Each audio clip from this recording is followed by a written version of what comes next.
Bismillahirrahmanirrahim. Walhamdulillahi Rabbil Alamin. Wa sallallahu ala sayyidina wa nabiyyina bil Qasim Muhammad. Allahumma salli ala Muhammad wa salli Muhammad wa alihi tayyibin at-tahirin al-ma'sumin. Rabbi shrah li sadri wa yassir li amri wahlul 'uqdatan min lisani yafqahu qawli. Bueno, esto en sí es un criterio, ¿no? Estamos hablando de que dice el Corán que son pocos los siervos agradecidos. Dice Shaitán: os desviaré a la mayoría de los hombres, salvo a los escogidos, a los purificados por ti, a los puros, sinceros. Siempre tenemos que, en la historia de los profetas y en la historia de la humanidad, los sinceros hombres de Dios, los dispuestos a sacrificarse, los que son probados y en las malas responden, en las situaciones difíciles responden, no las personas que en una situación favorable, cuando están dadas las condiciones favorables, cuando no se contradice con los deseos. Esos son muchos. Alayhi salam, que muchos son religiosos, digamos, ahora no son las palabras textuales de él, pero son religiosos en lo externo, en la lengua, digamos, en el habla, pero en la realidad, cuando la prueba, digamos, cuando el hombre es probado, son pocos. Por lo tanto, es coherente desde este punto de vista que nosotros, los shias, no sean considerados en la verdad o en el error ahora por la cantidad, porque representen un 15 o un 20% de los musulmanes en el mundo. Si fuera este un criterio de condena, podríamos decir que desde el punto de vista del Corán tenemos que buscar la verdad entre los minoritarios, no entre los mayoritarios. Bueno, vamos a retomar nuestra clase. Dijimos que hoy vamos a ver el tema de la infalibilidad. La infalibilidad es un requisito y vamos a ver qué significa.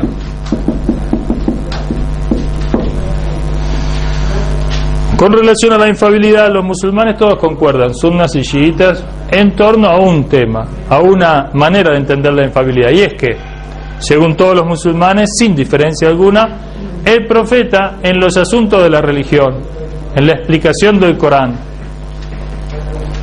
en las cuestiones espirituales, en las cuestiones de la religión y de la ley, no tiene ningún error, no comete ningún error ni pecado. Hasta ahí todos los musulmanes concuerdan, ¿sí?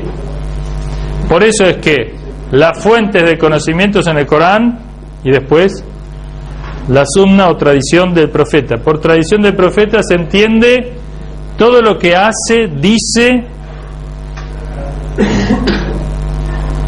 todo lo que hace o dice o confirma el profeta. Por ejemplo,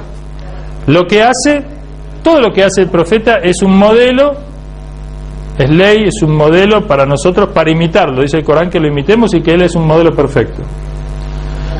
Con respecto a lo que dice, se anota lo que dice es enseñanza, es fuente de conocimiento y se lo toma como algo puro, no sujeto a error, revisión.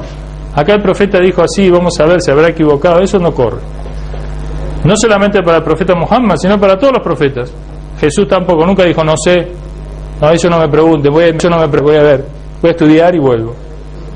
Los profetas no hablan en estos términos. Los profetas tienen un conocimiento de Dios porque son los guías de la humanidad en todo lo que la humanidad necesita para ser feliz y para perfeccionarse y alcanzar su objetivo en este mundo. Ahora, si el profeta también, o sea, tenemos que la sunna es, o la tradición profética es los dichos, los hechos y las confirmaciones del profeta. Esto lo voy a explicar. Por ejemplo, si yo hago la ablución, ¿no? Hago la ablución, estoy haciendo la ablución y el profeta está al lado mío. Si yo hago mal la ablución, el profeta no se puede quedar callado. por el principio islámico de encomendar el bien, corregir, ayudar, enseñar, él debe decirme a mí que me equivoqué, debe decirme cómo debo hacerlo bien. Por lo tanto, la sunna también abarca aquellas acciones de los compañeros que el profeta no dijo nada y con su silencio confirmó la acción, ¿sí? Es decir, si el profeta no corrigió la acción, pero bueno, eso es un detalle menor ahora. Lo que yo quería decir es que la infalibilidad con respecto a la sunna, todos los musulmanes lo aceptan. La infalibilidad, ¿qué quiere decir? El hecho de que no cometer errores o pecados.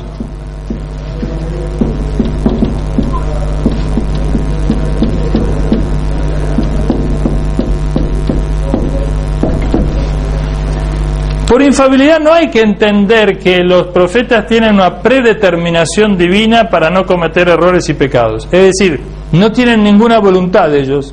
Dios, es como si Dios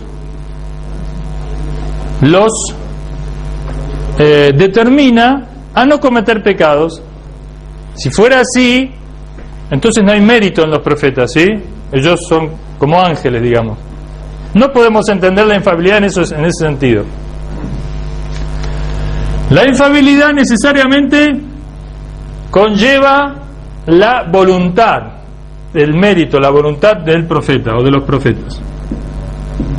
O sea que es libre y no no una cuestión determinada fatalmente, obligatoriamente por Dios, sino que ellos, por su grado de conocimiento, de fe, de pureza, de confirmación divina por esa pureza, ellos no cometen pecados. Ahora yo les voy a dar un ejemplo. Por ejemplo, nosotros somos musulmanes, ¿sí?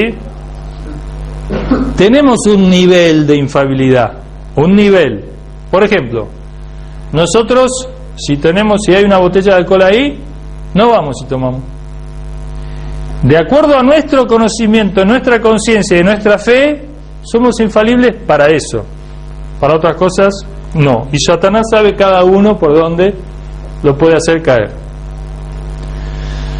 Pero Satanás dice en la ley que leí en la sura Araf, la sura 7, dice: yo la acudanna sirat al-mustaqim, yo voy a leer bien, me voy a establecer a la vera del camino recto.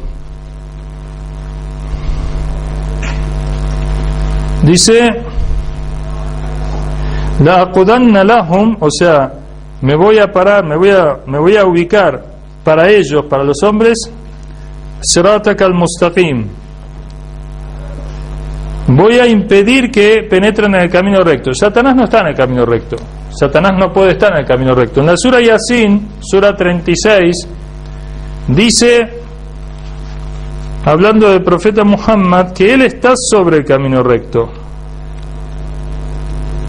El profeta Muhammad sí es infalible y está en el camino recto. Dice: innaka la minal mursalin ala sirat al-mustaqim. Tú sí. Satanás todo lo que intenta es impedir que la gente entre en el camino recto. Trata de impedirlo. Pero no puede impedir a los purificados. No tiene incidencia sobre los purificados, sobre los infalibles, sobre los puros. Si la tuviese, si Satanás podría dominarlos, entonces en la creación habría una falla, y la falla consiste en que no habría modelo perfecto, es decir, no habría ningún modelo perfecto. ¿Cómo imitar a un modelo que no es perfecto? Es decir, que Dios estaría recargando a mí con una obligación de la cual no puedo cumplir, y eso es una contradicción. Él me crea incapaz de aquello que me ordena hacer. Me ordena caminar hacia la perfección, me dice: este es tu modelo, tenés que imitarlo, cuanto más te acercás, más bendición tenés. Pero por otro lado, me es imposible, digamos, imposible esencialmente, existencialmente me es imposible, según esta concepción. Nosotros no aceptamos eso. En el cristianismo está esta idea de alguna manera. El hombre no puede por sí mismo alcanzar la perfección. El hombre nace en el pecado, vive en el pecado, y es Dios quien con el sacrificio de su propio Hijo, Dios, digamos, perdona a los demás. El sacrificio de su propio Hijo es lo que le sacia por el tamaño del pecado de la humanidad. Con esas ideas para nosotros son implican una concepción de Dios, un conocimiento de Dios, de un Dios, bueno, por un lado la Trinidad ya dijimos que es imposible, por otro lado un Dios que crea una criatura impotente, incapaz, que no puede pararse sobre sus pies, que es, entonces cae en un pecado que necesita resarcirse con un sacrificio de la divinidad, una cosa bastante especial. Pero nosotros no tenemos eso, nosotros tenemos los profetas. Ya vimos que en la Biblia, en las primeras clases, en la Biblia hay muchas alusiones a los profetas terribles, como Salomón que se emborrachaba, cayó en la idolatría, David que mata al comandante al comandante porque se enamoró de la esposa, etcétera, todas esas cosas que ya vimos, la borrachera de Noé, de Lot, etcétera, etcétera. Claro, cuando los modelos son así, de corruptos, de acuerdo a una visión, o sea, ¿qué queda para los demás? Yo mismo en unas conferencias interreligiosas, hablando con rabinos y sacerdotes, me acuerdo de un rabino que decía, hay una visión, decía él, hay una visión que intenta ver a los profetas como semidioses y no como humanos. Ellos eran humanos, eran pecadores, eran como nosotros. No hay que idealizar tanto. Bueno, él le hablaba un poco a los ortodoxos judíos que tenían otra concepción, aunque como en la Biblia están estas cosas, realmente se acabaron los modelos, digamos, de perfección. Yo no sé si habría que hablar con rabinos y teólogos judíos o cristianos, digamos, o los cristianos lo justifican porque dicen todo esto son profetas humanos, hasta que viene Jesús, que Él es el perfecto, no porque sea hombre, sino porque es Dios. Ahora, los hombres no, tienen estas caídas, estas deficiencias. Esa es la explicación cristiana. Los judíos, ¿cómo lo explican? No lo sé, la verdad. La cuestión es que entonces la infalibilidad no la podemos entender como una determinación divina, porque si no, no habría ningún mérito, y por lo tanto los profetas serían perfectos, serían ejemplos, serían modelos porque Dios lo determinó, no por un mérito de ellos. Entonces nosotros, cuando evitamos los pecados, estaríamos por encima de los profetas lo evitan porque Dios lo determinó. Esta idea está borrada. Entonces, como dije antes, nosotros tenemos un nivel de infalibilidad de acuerdo a nuestro conocimiento. Lo único que el conocimiento de los profetas y la fe de los profetas está perfeccionada, está muy desarrollada, entonces ellos se abstienen de todo. ¿Se acuerdan? En la Sunna tenemos en los dichos del profeta que, por ejemplo, en el ayuno, hablar mal de una persona ausente es como comer, dice el Corán, también como comer la carne de un hermano muerto. Y tenemos en la historia del profeta que le dijo a una mujer que devuelva, y ella le dijo, pero si yo no comí, yo estoy ayunando y no comí. Sí, dice, tú comiste, y le explica que hizo la maledicencia, habló mal del ausente y demás, y entonces ella comenzó a vomitar. Esto normalmente en un plano, digamos, en que nosotros nos movemos no se ve, pero en un plano real de la consecuencia de las acciones, como cuando el profeta dijo, si ustedes roban algo, yo me robo esto, en realidad ustedes se están metiendo una brasa, supongo yo me robo esto y me lo llevo, me lo meto en el bolsillo, nadie me vio, me voy. En el plano sensible no pasa nada, o sea, yo me lo meto, nadie me ve, me fui. La realidad de la acción, si yo tuviera ojos del corazón abiertos para ver la realidad espiritual de las acciones, aquella realidad que voy a ver cuando muera, que dice en el Corán, cuando el hombre muere, se corre su velo y su vista se vuelve penetrante y toma conciencia de todas las acciones y las consecuencias de las acciones. Allí, o con esa visión, si yo la desarrollase aquí, como grandes místicos que la desarrollan, o los profetas a la cabeza, la desarrollan en esta vida, entonces yo nunca agarraría una brasa y me la voy a meter en el bolsillo, porque veo lo que significa eso. Los que no ven, entonces hacen las cosas inconscientes de la realidad ante quien están actuando, que Dios los está mirando, la consecuencia de sus acciones, etcétera. Ahora, ¿de dónde sacamos la infalibilidad? Nosotros, yo vi unos relatos en los libros de historias sunnas sobre el profeta, que ellos tienen una idea de la infalibilidad, por lo menos algunos de ellos, por lo menos los libros que yo vi, de que el profeta, por ejemplo, antes de recibir la revelación, se dirigía hacia la Meca, hacia la Kaaba, cerca de la Kaaba, un lugar donde había una fiesta, y quiso ir, y vino un ángel, lo golpeó y se durmió, y cuando se despertó ya había pasado la fiesta, digamos, ya era de 10, había pasado la fiesta. Esa idea de infalibilidad obviamente nosotros no la aceptamos. Es decir, el profeta iba a cometer unos pecados, o iba a participar de una reunión, digamos, donde era de lujuria, etcétera, y vino un ángel, le pega, y así Dios lo mantenía para luego recibir la revelación, y así lo mantenía puro. Eso es algo que nosotros no podemos aceptar, que sea, digamos, la manera en que Dios protege a los hombres, porque entonces la diferencia entre si yo voy a una de esas fiestas, a mí no me pega ningún ángel, digamos, yo no hay diferencia con el profeta, ninguna, nada más que a mí el ángel no me pegó y a él sí. Si a mí me hubiera pegado, yo tampoco hubiera ido. ¿Qué mérito tengo? ¡Bum! No dijo ayer James Mosen, decía bien, las acciones dependen de la intención, dijo el profeta, por lo tanto ahí se le anota, o sea, él iba a ir, no pudo ir por otra cosa, no por propia voluntad. ¿Cuál es el mérito? Esa idea de infalibilidad es muy infantil por un lado, y nosotros por voluntad propia, por conciencia, por conocimiento, por profundidad. Los profetas son, muchas veces ¿vieron la sura Yusuf? Dice Yusuf que ve en sueños que el sol y la luna se prosternan ante él. Después, en la realidad, los que se prosternan ante él son su padre Jacob, su madre, y los hermanos. El sol, digamos, es un buen, y en muchas otras tradiciones está que un símbolo del profeta, del lugar que ocupa el profeta, o el elegido de Dios, o el imam, aquel que Dios elige como modelo para gobernar a los seres humanos y a las ummas, o a las comunidades religiosas. Es como el sol en el sistema solar. Es el centro que da calor, da vida, da luz, ¿sí? O como el corazón en el cuerpo humano. Es el centro que da vida, da calor, distribuye equitativamente todo el sustento, digamos, del cuerpo. Para que no se queden dormidos los hermanos, hagan 3 salawat fuertes.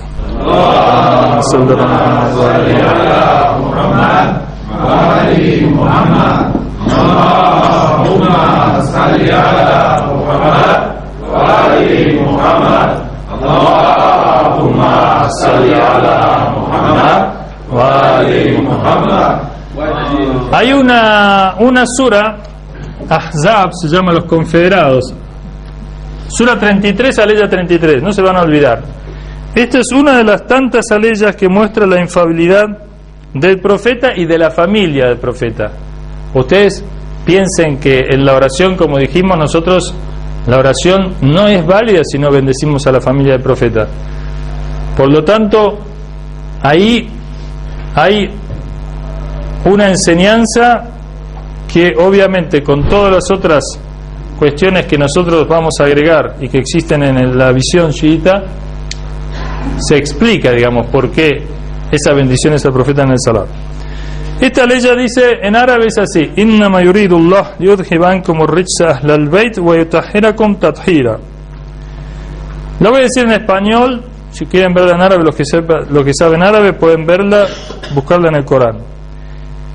El Corán aquí viene hablando de las esposas del profeta, y de golpe, en el medio de un versículo, cambia el pronombre y dice innama yuridullah, ciertamente y únicamente. Innama es una partícula de exclusividad, o sea, significa solamente, única y exclusivamente. Yuridullah, quiere Dios, liudhiban como rijsa, quitar a vosotros, y utiliza el pronombre masculino. Antes venía usando los pronombres femeninos porque se refería a las esposas del profeta. An como rijsa, todo el mal, ahlal bayt, gente de la casa, wa yutahhirakum tathira, y purificarlos completamente. ¿Sí? ¿Podemos repetir una forma? Sí, de vuelta. Ciertamente y exclusivamente, o cierta y únicamente, Dios quiere alejar de vosotros todo el mal, alejar de vosotros Ahlul Bayt, o sea, o familia del profeta, todo el mal, y purificaros completamente. Sí. Y cuando se hace el tafsir de esa ley, cuando nombra Ahlul Bayt, ¿cómo lo explica? Hay muchas interpretaciones, ¿sí? En todo el shiismo, obviamente, Ahlul Bayt no es todo Ahlul Bayt, sino que son Ali, Fátima, Hassan al-Hussein y los 9 imames. En la Sunna, cuando hablan de esta ley, algunos dicen que son las esposas del profeta. Se refiere a las esposas del profeta, cosa que no tiene mucho sentido. Las esposas del profeta cometieron fuertes pecados, entre ellos Aisha, que se enfrentó al califa en la batalla de Yamán, nada menos, donde murieron miles de personas por ese enfrentamiento. Los sunnas dicen que ella después se arrepintió. Bueno, pero obviamente cuando uno provoca una matanza de los creyentes y se enfrenta, digamos, al líder, digamos, de los musulmanes y provoca miles de muertes, después que se arrepienta, pero no me van a decir que Dios quiso purificarla completamente, porque evidentemente o Dios no la purificó del todo o ella no está incluida en esta ley. Ahora, lo importante siempre está acá, y vamos a ver las fuentes sunnas que dicen que no, que se refiere a Ahlul Bayt, y la que dice que se refiere a Ahlul Bayt es Aisha, en un hadith de Muslim, de Sahih al-Muslim, nada menos. Esta ley es muy importante porque, primero porque dice solo y exclusivamente Dios quiere purificaros completamente. Evidentemente esto es una purificación especial. Esto en árabe dicen es una voluntad existencial de Dios. ¿Por qué? Porque Dios quiere que toda la humanidad se purifique en realidad. Para eso envía a los profetas, para eso envía la religión, las leyes, para que se purifiquen de las cosas malas, de obedecer a Shaitán, para eso, que se purifiquen. Sin embargo, acá dice que únicamente que la familia del profeta se purifique. ¿Qué es lo que está queriendo decir? ¿Dios nada más quiere que ellos se purifiquen, nosotros no? No, lo que dice acá es una condición especial de ellos, del profeta y de su familia, y es que Dios quiere apartar de ellos todo mal. Estos van a ser los modelos, estos van a estar en el Serato Mustaqim, en el camino recto, ¿sí? Ahora alguien me puede decir, pero ¿no había dicho usted que Dios no es el que determina que es un mérito de ellos? Sí, es un mérito de ellos, y en base al mérito de ellos Dios confirma, avala o perfecciona a una persona. Nosotros no decimos que Dios no intervenga para purificar a las personas. Lo que decimos es que esa purificación no es solamente una voluntad de Dios sin que haya un mérito de la otra parte. Por supuesto, la gracia de Dios supera los méritos humanos, ¿sí? Pero de alguna manera, para yo recibir la bendición, el amor de Dios, el favor especial de Dios, tengo que ponerme en sintonía para eso, porque si no, si yo estoy haciendo pecados todo el día, la gracia especial de Dios no me va a alcanzar. Ahora, si yo empiezo a hacer acciones buenas, Dios me da más y me confirma en el bien y me ayuda, pero siempre en base a un mérito. Eso es lo que yo quería explicar antes. También en árabe dice ar-rijsa, que es todo el mal. Tiene alif-lam, alif-lam es el artículo alif-lam, que quiere decir que abarca todo. Lo mismo que al-hamd. Bismillahirrahmanirrahim. Alhamdu lillah. Toda la alabanza es para Dios.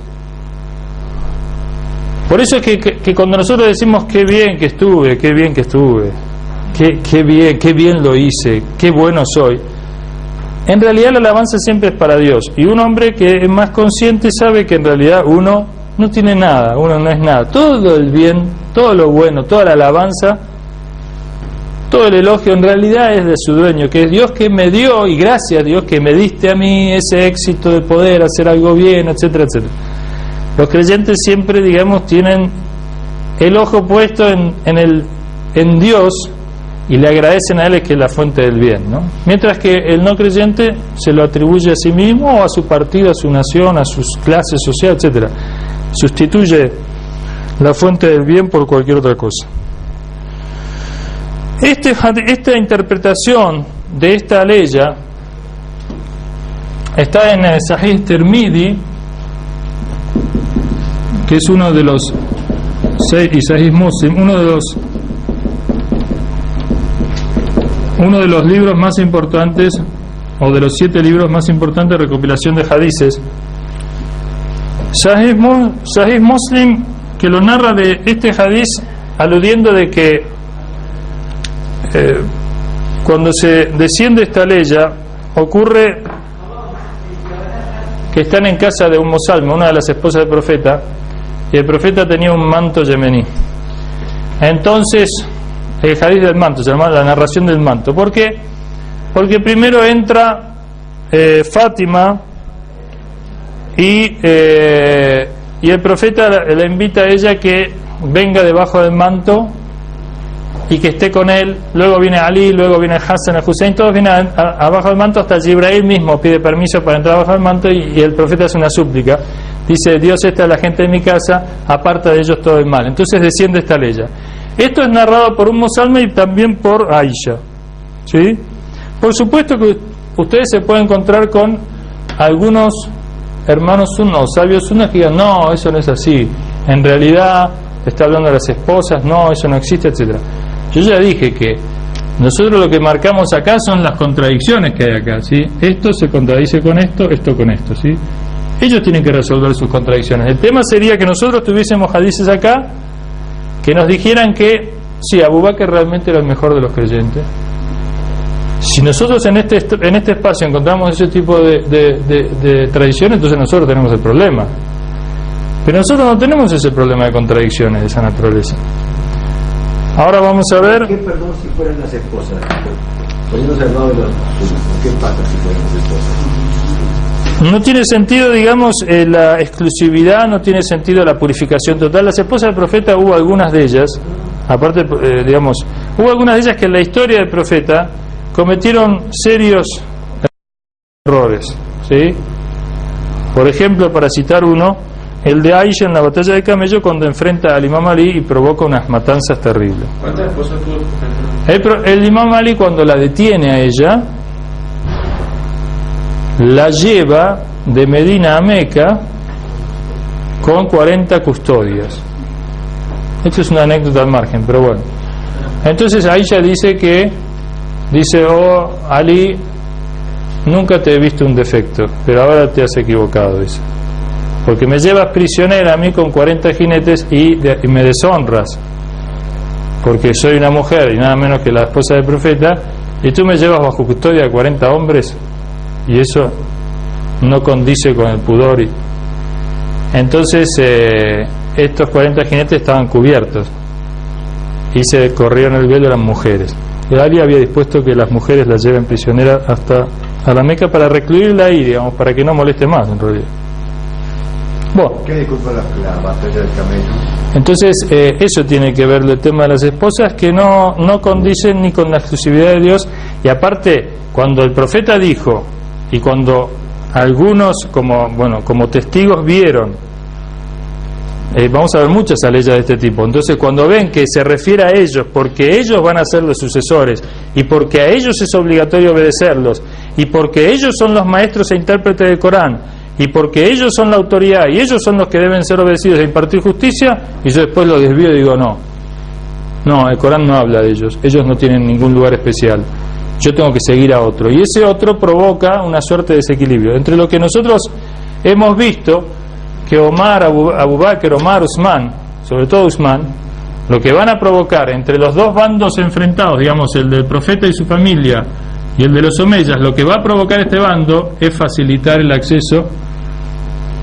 O sea, en vez de tener a los poderosos que habían sido vencidos bajo control, cuando estos intermediarios se meten y desplazan a Ahlul Bayt del poder, lo que van a permitir va a ser el avance de esto. Y en menos de 25 años ya están de vuelta gobernando los omeyas, que el profeta los había vencido, ¿sí? Y cometieron una cantidad inmensa de crímenes, entre otras cosas, como dijimos antes, matar a los imames, perseguirlos, maldecirlos y alejar a la gente de la posibilidad de conocer el Islam correctamente y poderlo practicar, y transformar el Islam y la revolución del profeta en un imperio, con grandes palacios y grandes conquistas y grandes cuestiones.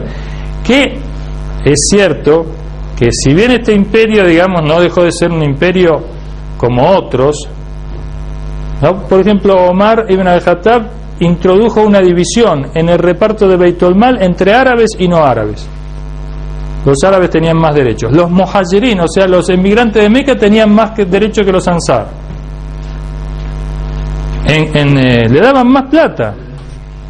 Y directamente Usman repartió millones y millones, porque ya para entonces, cuando Usman gobierna, suceden las grandes conquistas en Oriente y en Occidente, y las riquezas eran inmensas, y le daba, pero riquezas inmensas de zakat que venía de África, y se lo daba a sus familiares. Y allí ocurrió lo que yo les conté que les iba a decir hoy. Marwan ibn Hakam ibn al-As era un familiar omeya que el profeta había desterrado por corrupto y por además ser una amenaza para el Islam. El profeta lo mandó a Taif, una ciudad al sur de Meca, para que esté allí confinado. Y además prohibió que ocupase algún puesto público en el gobierno islámico. Cuando muere el profeta, le piden a Abu Bakr que lo traiga, que lo perdone, que lo deje. Él dijo, Abu Bakr dijo, yo no voy a desatar aquello que el profeta ató, aquel nudo que el profeta ató, no lo voy a desatar. Lo dejó exiliado en Taif. Después vino Omar y hizo lo mismo. Siguió este hombre, y en época de Usman lo trajo a Medina. No solamente lo trajo a Medina, lo nombró su secretario general y su escribiente. Y este personaje, que había sido maldecido por el profeta, ¿por qué? lo que hizo en tiempo del profeta exactamente no recuerdo, lo tengo que ver, pero sí. Pero si este tipo realmente se arrepintió o cambió. ¿Quién dijo que se arrepintió? El profeta prohibió que él ocupase algún lugar. No, pero digamos, lo que yo digo es el profeta. Sí, dijo, si se hubiese arrepentido sinceramente sería otra cosa. Pero el profeta conocía la naturaleza de estos omeyas, ¿sí? Y sabía que podía perdonarlos en el sentido en el sentido de no, digamos, de no sentenciarlos a la pena de muerte, pero bajo la condición de tenerlos bajo control, porque conocía su naturaleza. Aparte, ya en carácter de profeta dice que ellos no pueden ocupar cargos públicos. Usman desobedece esta orden del profeta, ¿sí? Sin que no hubiera ningún tipo de señal especial para él. Aparte, cuando el Corán dice, cuando el profeta os ordena algo, obedecedlo, y cuando os prohíbe algo, absteneos. Si el profeta dice, por un tiempo ustedes manténgalo aparte de los cargos públicos, y después, si se arrepiente, acéptenlo, bueno, pero no era esa la orden. La orden era que no ocupase ningún cargo público, lo trajo. Lo que yo no sé bien por qué el profeta lo destituyó, eso lo podemos mañana y yo se lo digo, pero por qué el profeta, digamos, qué pasó cuando vino y ocupó el cargo público con Usman. Miren lo que le hizo a Usman, y fue la causa de la muerte de Usman.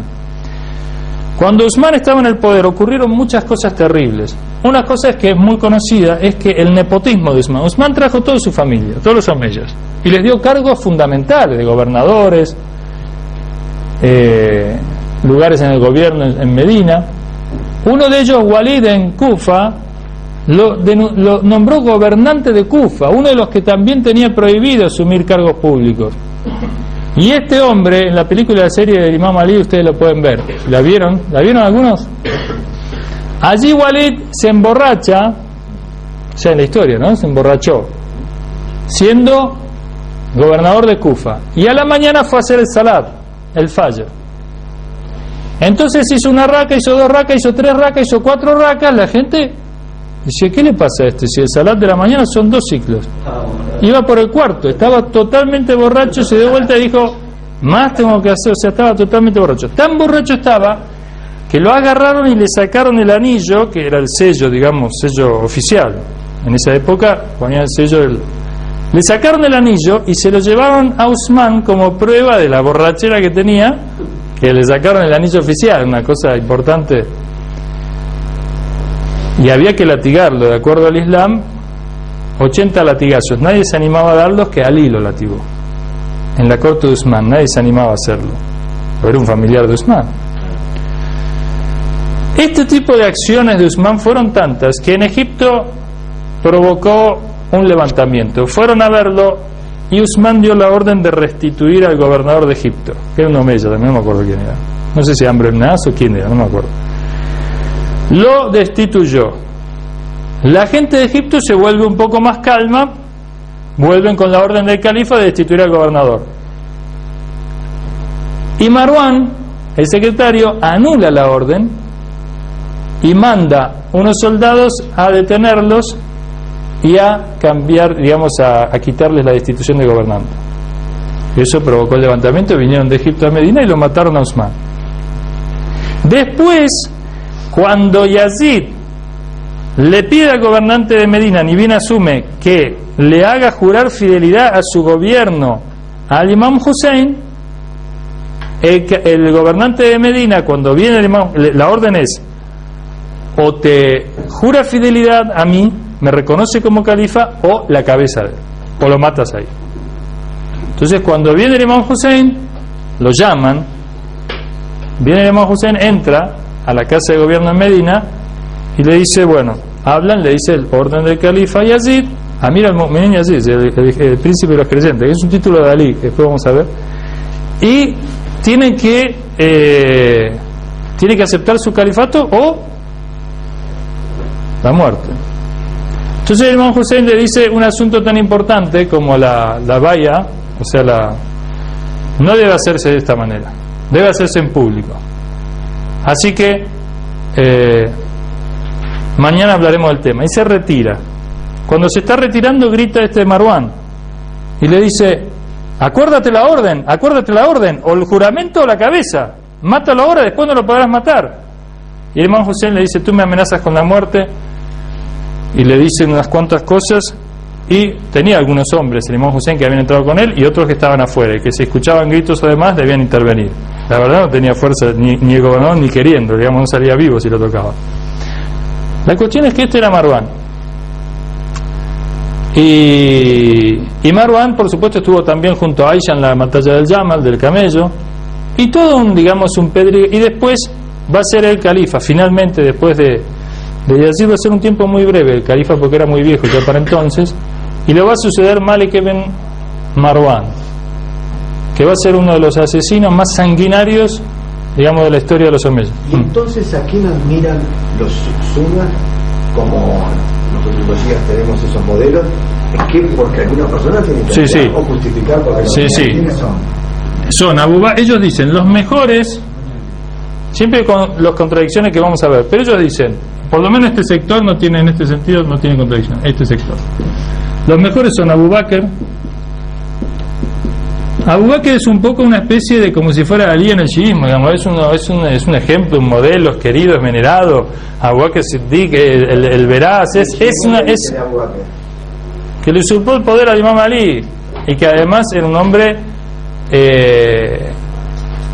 muy limitado. Ahora vamos a ver en el momento el primer sermón que él dice como califa, donde él mismo dice lo que es, digamos, no oculta mucho lo que es. Abu Bakr, Omar, digamos, la historia de Omar comienza cuando la ve a la hermana que está leyendo el Corán. Él todavía no es musulmán, le daba muy fuerte al vino también, y le costó mucho dejar el vino, hasta entrado al Islam, digamos, en la época de Islam no dejaba el vino.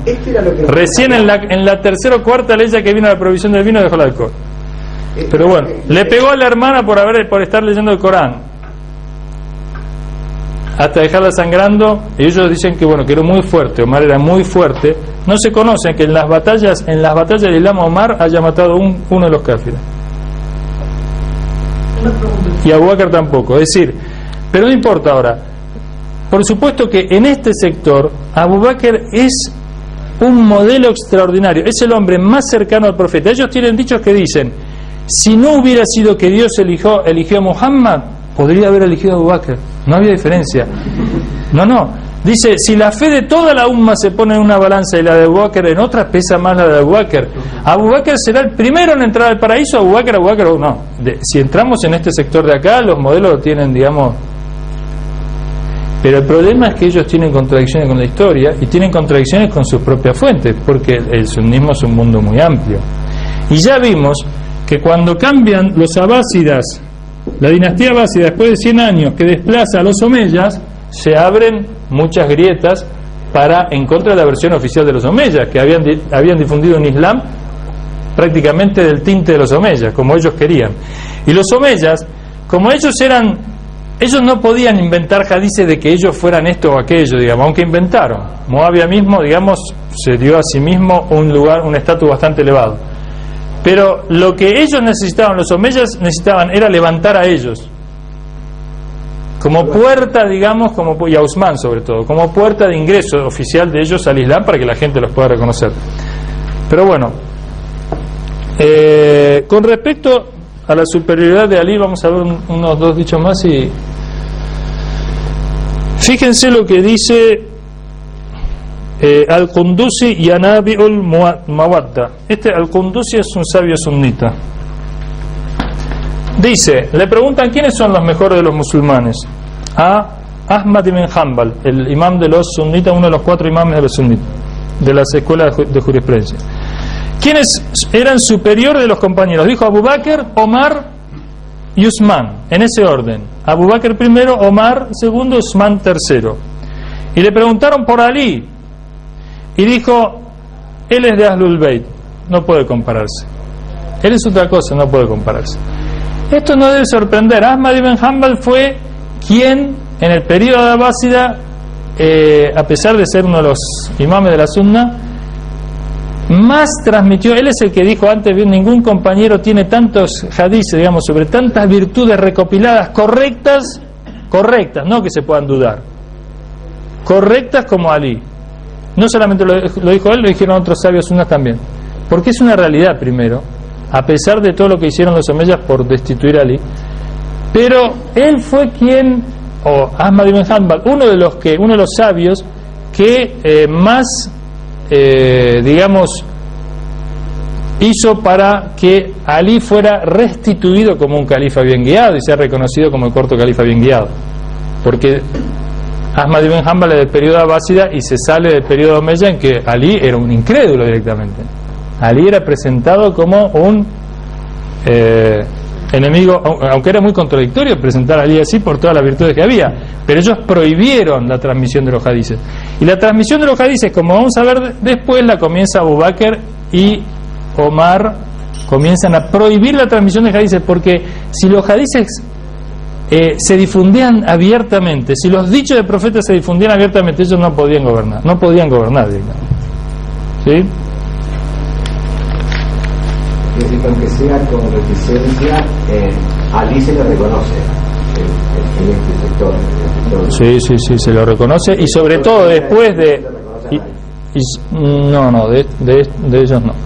Y después, sobre todo después del periodo omeya, mucho más se lo va a reconocer a Ali. Antes no se lo reconocía, antes se lo atacaba a él y a sus seguidores.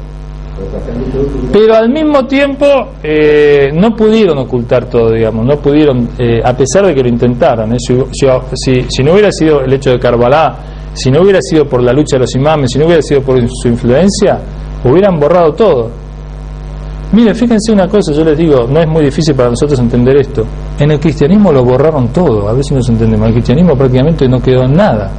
Quedó, sí, porque uno lee los evangelios, todavía está la personalidad de Jesús, sobre todo los evangelios históricos, Mateo, Lucas y Marcos. Pero, o sea, ¿qué posibilidades tiene hoy el cristianismo desde sí mismo? Olvidémonos del Islam, supongamos que el Islam no estuviese, ¿qué posibilidades desde el cristianismo de restituir la palabra de Jesús, cuando el cristianismo hoy se ha realmente alejado mucho y se ha unido, históricamente se ha unido, desde que se hizo apostólico romano, el cristianismo? Yo me acuerdo que un cura muy amigo que vino a visitar la República Islámica, Farinello, los hermanos argentinos lo conocen, Farinello me decía, dice, la iglesia desgraciadamente está más romana que apostólica,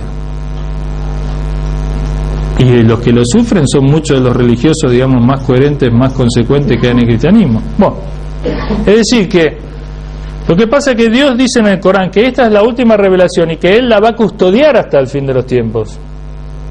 Es decir, el Corán es el último libro, digamos. Si no fuera el último libro, si hubiera sido que después del Corán tiene que venir otro profeta con otro libro para confirmar al profeta anterior y restituir el camino del profeta anterior, hubiese pasado lo mismo. Bueno, Bueno, yo tengo un minuto más, les voy a decir unos hadices de la fuente Sunna sobre Ali. Sí. ¿Cuántas esposas tuvieron El profeta Muhammad tuvo una esposa que fue Khadija, desde que él se casó mucho más joven que ella, hasta que falleció Khadija. Después de que falleció Khadija, el profeta tuvo hasta 11 esposas, pero simultáneamente creo que hasta 9. El tema es así, el musulmán no puede tener más de 4 esposas, ¿sí? Si quieren hablamos de esto hasta para terminar la clase, porque es un tema que es importante. El musulmán no puede tener más de 4 esposas, ¿está bien? Y tiene condiciones para tener 4 esposas. Lo podemos explicar de esta manera. En el Islam es, si se quiere, es esencialmente monógamo, es decir, un hombre y una mujer en general, pero bajo esas condiciones no se puede tener más de una mujer. Las condiciones son que se las sustente de igual manera, se las trate de igual manera, se reparte el cariño de igual manera. El Corán dice, si no pueden ser justos con ellas, entonces quédense con una, ¿sí? Entonces es muy difícil, digamos, que alguien reparte equitativamente. Puede ser los bienes materiales que lo reparte equitativamente, si es justo, si observa la justicia y si quiere ser equitativo, lo puede hacer. Pero que reparte el cariño y la sensación, digamos, y el comportamiento, la conducta, la manera de tratarla es muy difícil. Realmente se enamora de la nueva y la vieja, digamos, la deja igual. ¿Sí? Sobre todo si es muy vieja. Y así, ¿no es cierto? Pero el profeta Muhammad, hay que decir aquí dos cosas. En primer lugar, que el profeta Muhammad sallallahu alaihi wa sallam siempre estuvo casado con una mujer, igual que Ali alayhi salam, también casado con Fátima. Cuando ellas murieron recién, el profeta comienza a casarse con más de una mujer. Única y exclusivamente el profeta tiene permiso de casarse con más de 4. Es únicamente, dice el Corán, que es un derecho de él y de nadie más. Ahora, el profeta, los casamientos del profeta, hay un libro, se llama El vistazo al panorama de la vida del profeta, algo así, El vistazo a la vida del profeta. Está en español, es un libro corto, puede ser que acá en la fundación haya. Ahí habla de los casamientos del profeta, sintéticamente. Los casamientos del profeta fueron para, hay que situarse en el contexto de la época, las mujeres viudas de los mártires del Islam, o sea, de la gente que se había martirizado en el camino del Islam, quedaban desamparadas, digamos, quedaban sin custodia, sin protección.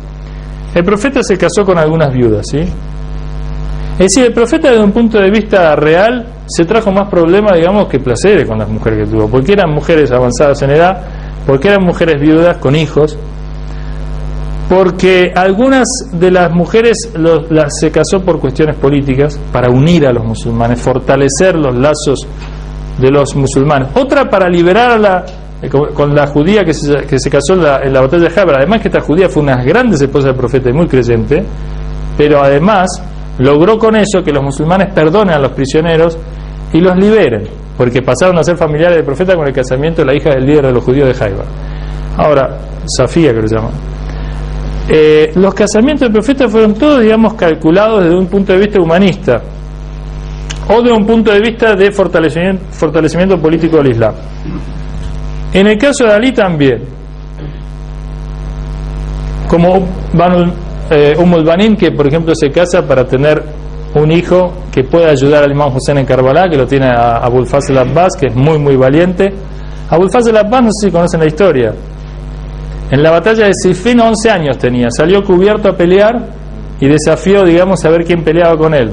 11 años, tendría un cuerpo privilegiado, pero aparte de estos, cuando hablamos de los profetas, saben, los cálculos normales a veces no corren en materia de los profetas. Por ejemplo, nosotros tenemos que Jesús se hablaba en la cuna, o tenemos que Yahya también, Juan el Bautista muy joven, era muy sabio y descollado, o David también se enfrentó a Goliat y lo superó, o tenemos muchas cosas así, digamos, que muestran un poder superior. En el caso de este joven Abul Fazl, enfrentó al campeón de los árabes que cuando lo desafió él se reía, digamos, no me acuerdo el nombre, un campeón que tenían los árabes que luchaba contra muchos y era muy famoso.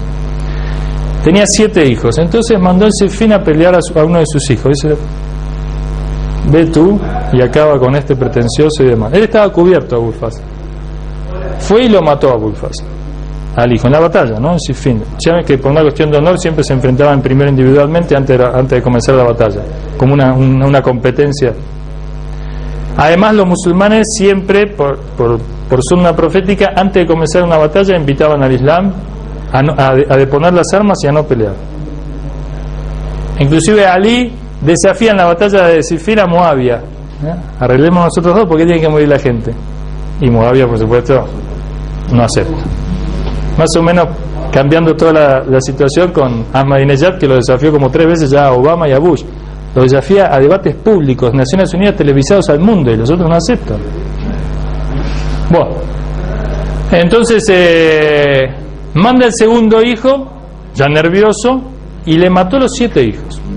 Hasta que salió él, furioso, a acabar con este hombre. Y lo mató. Abul Fazl al-Aman lo mató al campeón.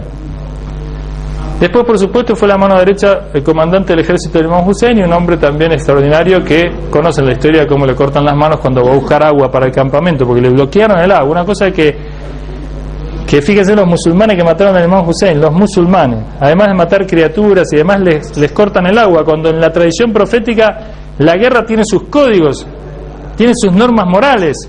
No se puede destruir campos, no se puede atacar a mujeres y ancianos, no se puede insultarlos ni maltratarlos. No se puede, como una carta de un emperador romano que decía: ¿con quién estamos luchando? Estos hombres de noche están adorando a Dios todo el día. De día, cuando ocupan una ciudad, compran las cosas que consumen, compran las cosas en la ciudad que ellos mismos ocupan, el ejército ocupa. ¿Contra quiénes estamos luchando? Decía. No puedo, porque lo retan a este comandante romano, o bizantino en realidad, por el emperador. Le dice: ¿pero cómo? Yo te mandé con tantos hombres, ¿no podés derrotar a esta gente? Dice: ¿pero usted sabe con quién estamos combatiendo? ¿Sabe lo que son estos? Cuando de día salen a combatir en los caballos, parece que toda su vida no hicieron más que andar a caballo esta gente.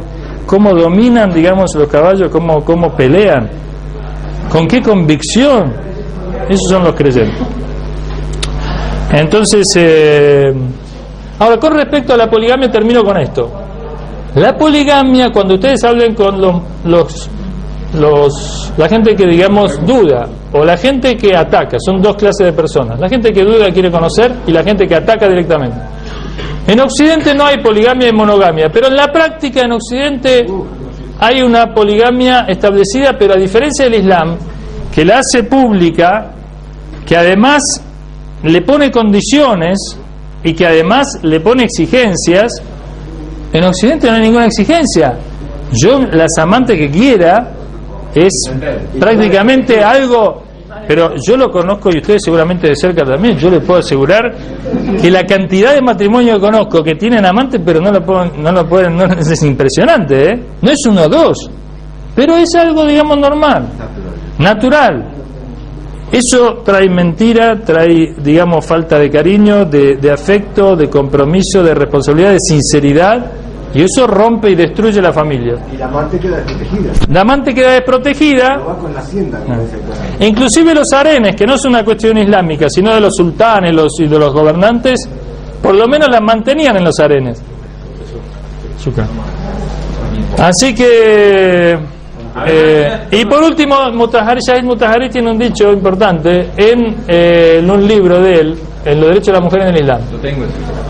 En ese libro dice algo interesante. Dice: en la Alemania de la Segunda Guerra Mundial, cuando termina la guerra, Allahumma salli ala Muhammad.